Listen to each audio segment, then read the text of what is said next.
তোর এখন সময় হলো ডান্সের থেকে আসার? এতক্ষণ কি করলি? এত তো সময় লাগে না, কি করলি এতক্ষণ বল? মোমো খেতে গেছিলাম। কোথায় গেছিলিস? মোমো খেতে। তোর সাহস তো কম নয়, রাতের বেলা একা একাই বাজারে গেছিস মোমো খাওয়ার জন্য? তুই জানিস না দিনকাল খারাপ? একা মেয়ে ঘোরা ঠিক না, বিপজ্জনক। বাইরে ঢোক তাড়াতাড়ি, কাল থেকে যদি যাস তখন বুঝতে পারে। বাইরে ঢোক, বাইরে ঢোক।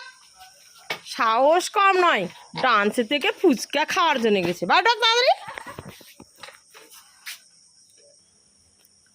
এইবার যদি কোনোদিন গেছিস তুই ডান্সের থেকে ফুচকা খাওয়ার জন্য, সেই দিন দেখিস তো কেমন মজা ধরায়।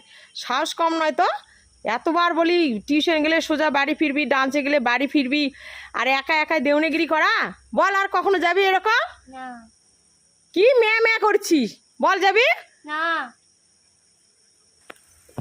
এবার কিন্তু তোকে লাস্ট ওয়ার্নিং দিলাম, যদি ভুল কাজ করিস একা একাই গেছিস না তো দেখিস না তোর চুলের মুঠি ধরে ঠেক নাবো, জানিস? বল আর যাবি? কেন কেন যাবো না? অন্য মেয়েদের মতন আমি আমি ওদের মতন প্রত্যেকদিন ঘুরতে যাই। একদিন গেছি না, আজকে যাবি আবার দুদিন পরে যাবি, ওরকম তো অভ্যাস হয়ে যাবে। শাসনে রাখতে হবে, তুই মেয়ে মানুষ না তো। আমার মাটাও ওই কোনদিন কোথাও ঘুরতে যেতে দেয় না। আমার ফ্রেন্ডরা সব জায়গায় শুধু ঘুর করে, আমি শুধু করতে পারি না। বেশি শাসন।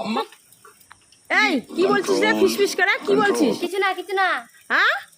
কান ধর, কোনোদিন যেন আর না যাওয়া হয়। যখন ঘুরতে যাবি সন্ধ্যাবেলা আমি ফুচকা খাওয়াতে নিয়ে যাবো তো, একা একাই কখনো যাবি না। যা আজকালকার ছেলে পেলে মেয়ে দেখলেই তো খালি ঘুর ঘুর করে। আমার সঙ্গে যাবি। আর একবার সরি বল। সরি। কাকে সরি বলছিস? সরি মা। কথাটা যেন মনে থাকে, কথাটা যেন মনে থাকে, বলে দিলাম। মায়ের শাসনে থাকবি তো ভালো থাকবি, মিথ্যা কথা বলে ঘুরতে যাবি তো বিগড়ে যাবি। বলে দিলাম শাসনে থাকবি, ভালোভাবে পড়াশোনা কর, মানুষের মতো মানুষ হ, বুঝলি?